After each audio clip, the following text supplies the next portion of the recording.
Hello welcome back to Rajan blog है। फेरि पनि स्वागत छ तपाईलाई राजन ब्लगमा। तपाई डेलिभरीको लागि रोमानिया आउँदै हुनुहुन्छ अनि यो भिडियो तपाईको लागि नछुटाई अन्तिमसम्म हेर्नु होला। र आज धेरै जनाले प्रश्न गरेको म ग्लोबलमा आउँदै छु, म ओल्डमा आउँदै छु, म बोल्डमा आउँदै छु भन्नुहुन्छ। मैले कुन चलाउने होला, मैले कुन कम्पनीले माल ल्याउँदै हो, यो कुन कम्पनी हो, कस्तो हो, के हो भनेर प्रश्न गर्नुहुन्छ।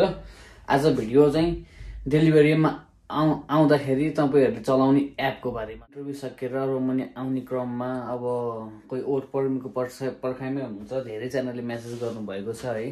अनि त्यहाँबाट आजको भिडियोको टाइटल त हेरेर थाहा पाइसक्नु भयो होला आज के विषयमा बोल्दै छु भनेर। जो हो हामीले चलाउने एपको बारेमा, यहाँ आएर कसरी चलाउने त एप के हो, कसरी हो त्यो कुरा बुझौँ।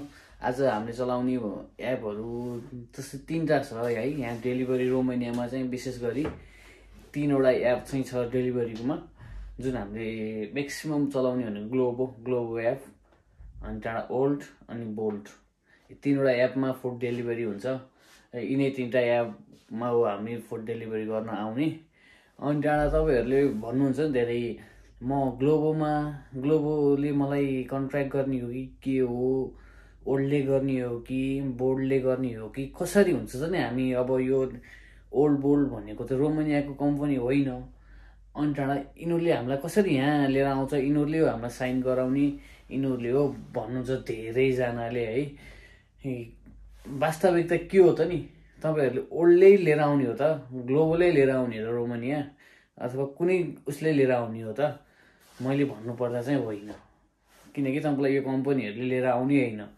जस्तै मानौ तपाईँहरूलाई यो ग्लोबो चाहिँ स्पेनको हो, जस्तै यो रोमानियामा चाहिँ राइट्स दिएको हुन्छ। जस्तै अब डिलरसिप भन्छ नि हामी नेपालमा, कुनै कम्पनी चलाउनको लागि यो देशको लागि यो फिल्ड दिएको हुन्छ नि, त्यस्तै हो यो चाहिँ।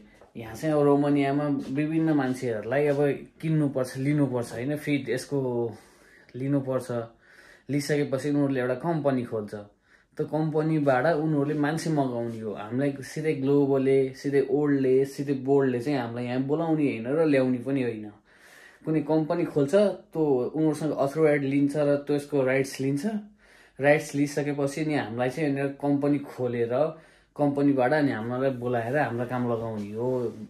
यो जस्तै यो डेलिभरीको सबैको त्यही नै हो, किनकि मेन कम्पनीले यस्तो काम चाहिँ गर्दैन। मान्छेहरूलाई लिएर आउने, डकुमेन्ट बनाइदिने, राख्ने यहाँ व्यवस्था चाहिँ गर्दैन। राइट्स लिन्छ। कुनै कम्पनी यहाँ खोल्छ मान्छेहरूले, यहीँको रोमानियनहरूले, अनि त्यहाँबाट हामीलाई मान्छे बोलाएर काम लगाउने हो। कुनै ग्लोबो एपले सिधै हामीलाई काम लगाउँदैन, किनकि हामीलाई त सिधै रोमानियन कम्पनीले नै हो हामीलाई काम लगाउने, सबै कुरा गर्ने रोमानियन कम्पनीले हो। तपाईँहरू नजुग्नु कि हामीलाई ग्लोबली काम दिने हो, यसले दिने हो भने हामी जस्ट रोमानियन कम्पनीले उनीहरूसँग फिडको अथोराइज लिएर हामीलाई काम लगाउने हो। र पैसा पनि ग्लोबलले फिडलाई दिन्छ, दिएपछि बल्ल यिनीहरूले हामीलाई दिने हो। त्यही नै हो। तपाईँहरूले बुझ्नु भएको छैन भने अझै पनि बुझाउन सक्छ, कमेन्ट गर्नु होला। तपाईँले बुझ्नुभयो होला हामी ग्लोबलमा आउने होइन होला, सिधै ओल्डमा आउने होइन, सिधै बोल्डमा आउने होइन, हामी थर्ड पार्टी सप्लाई कम्पनी जस्तो कुनै थर्ड पार्टीमा आएर काम गर्ने हो भन्ने बुझ्नुभयो होला। यही नै हो सत्यता। भिडियो कस्तो लाग्यो अन्तिमसम्म हेर्नुभएकोमा धन्यवाद। लाइक, कमेन्ट, सब्सक्राइब गरिदिनु।